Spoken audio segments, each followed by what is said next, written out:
Win 18! Win 18! 한!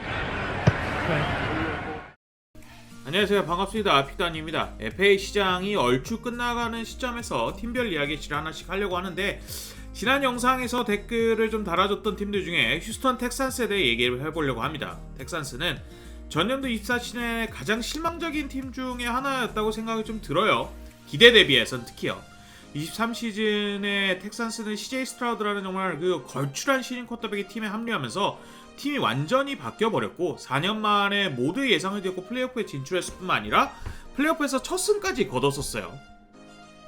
그리고 24시즌 오프 시즌에 스테판 딕스라는 리시버를 데리고 오면서 정말 기대감이 상당히 컸었는데 거의 모든 게 뜻대로 되지 않았습니다.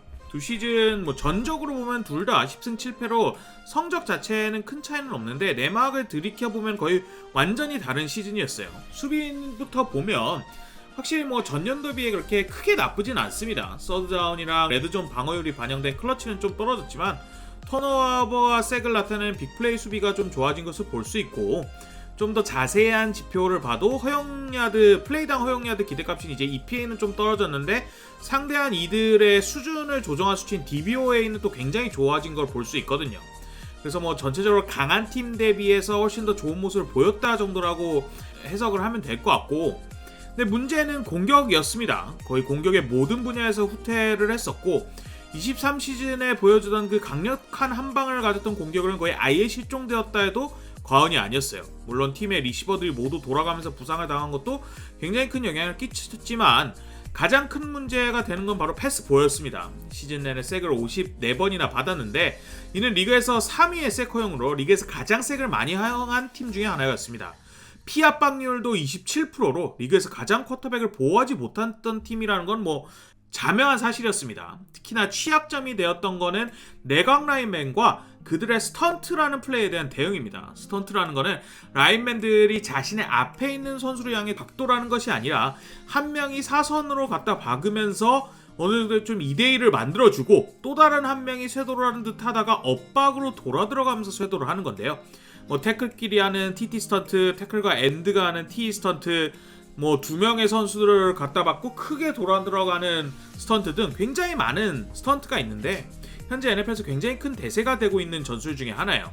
그리고 이러한 스턴트들이 내곽에서 이루어졌을 때 내곽의 오라인맨들이 굉장히 유기적으로 자신이 맡은 선수들을 서로 간에 이렇게 넘겨주면서 대응을 해야 되는데 그게 아예 안 되면서 거의 모든 게임이 터져버렸다 해도 과언이 아니었던 게 작년의 텍산스입니다.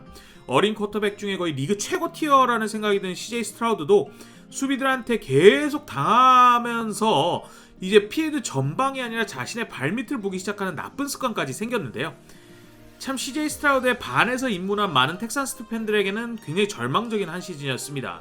그리고 대망의 25 오프 시즌이 오게 되는데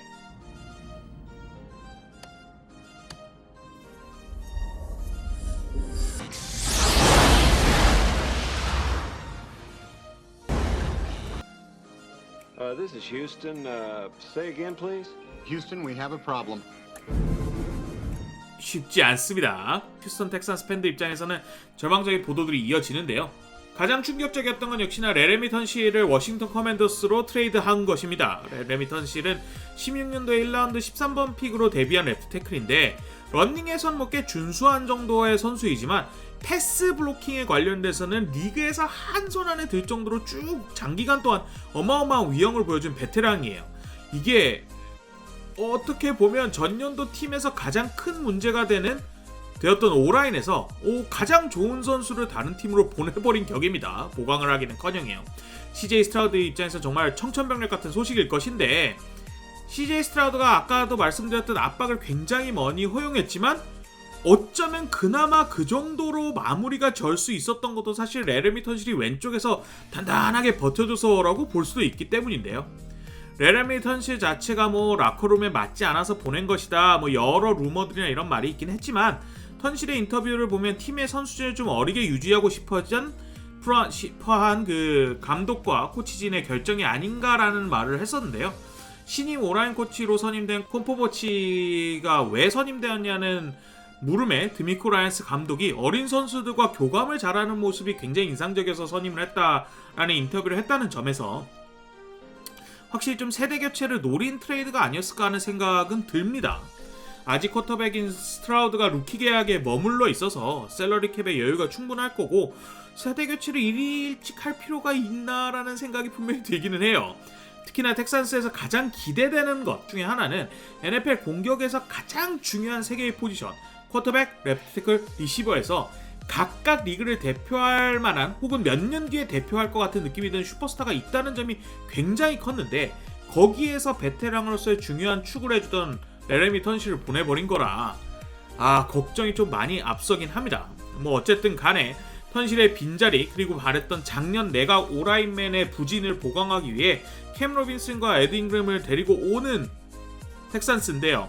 두 선수 다 뭐 나쁜 선수는 아니지만 확실한 보강, 특히나 이제 레레미 턴실이 빠졌다는 걸 생각하면 더더욱더 이제 보강이라고 하기에는 굉장히 좀 어려운 부분이 있습니다.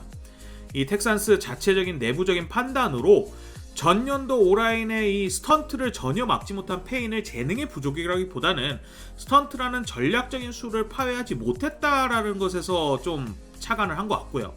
이에 대한 대응을 오프시즌 훈련으로 커버칠 수 있다라고 보는 건데 개인적으로는 정말 걱정이 산처럼 쌓이는 게 사실입니다.